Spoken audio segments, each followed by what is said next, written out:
ধৃষ্টতা আমরা দেখা মার্গ দর্শনের জন্য অনুরোধ করব স্বামী অচ্যুতানন্দ মহারাজজিকে। স্বামী অচ্যুতানন্দ মহারাজজি।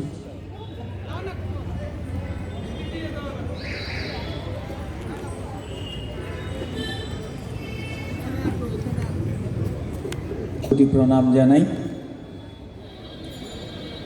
আমরা এখানে তিনজন রয়েছি ইন্টারন্যাশনাল বেদান্ত সোসাইটি থেকে, দুজন মাতাজি এবং আমি এবং দুজন ভক্ত নিচে বসে আছি। 1893 সাল আমেরিকার রাস্তায়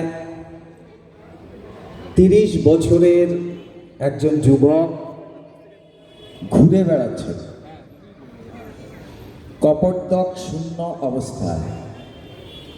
না আছে পয়সা, না আছে আশ্রয়, না আছে কোনো আমন্ত্রণপত্র বিশ্ব ধর্ম সম্মেলনে বক্তব্য রাখার। কিন্তু সঙ্গে কে আছেন? স্বয়ং ভগবান। জন রাইট, হার্ভার্ড ইউনিভার্সিটির প্রফেসর, কিছুদিনের জন্যে স্বামী বিবেকানন্দের সঙ্গে তার পরিচয়। অল্প কিছুক্ষণের মধ্যে তিনি এটা বুঝেছিলেন যে এই ব্যক্তিটি ধর্ম সম্মেলনে বক্তব্য রাখবার দরকার আছে, প্রয়োজন আছে। তিনি স্বামীজিকে বললেন, স্বামীজি, আপনি কেন ধর্ম সম্মেলনে বক্তব্য রাখছেন না? তার উত্তরে স্বামীজি বলেছিলেন, আমার কোনো পরিচয়পত্র বা আমন্ত্রণপত্র নেই। তার উত্তরে জন রাইট বলেছিলেন, আপনার কাছে পরিচয়পত্র চাওয়া মানে সূর্যের কাছে জিজ্ঞাসা করা যে তুমি কি কিরণ দিতে পারো। হে আমেরিকার বুদ্ধিজীবীগণ, তোমরা জানো আজ এমন একজন সন্ন্যাসীর সঙ্গে আমার পরিচয় হয়েছে যার মেধা সমগ্র আমেরিকার সমস্ত বুদ্ধিজীবীদের সম্মিলিত মেধার থেকে বেশি।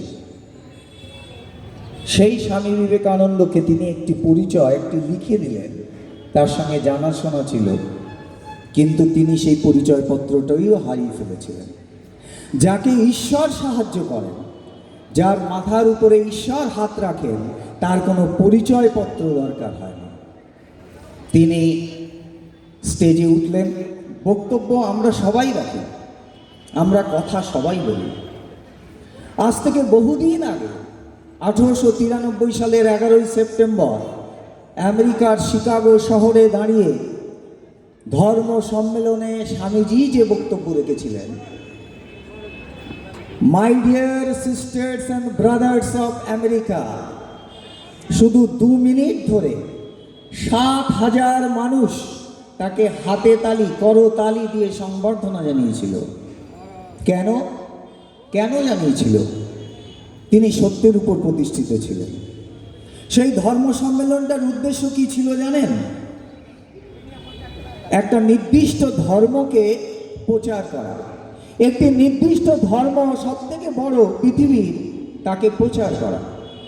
কিন্তু স্বামীজি যখন বক্তব্য রাখলেন, তখন তিনি এমনভাবে বুঝিয়ে দিলেন যে এই পৃথিবীতে কোনো একটি ধর্ম গোটা বিশ্বের উপরে রাজত্ব করতে পারে না। প্রত্যেকটা ধর্মের প্রয়োজন আছে।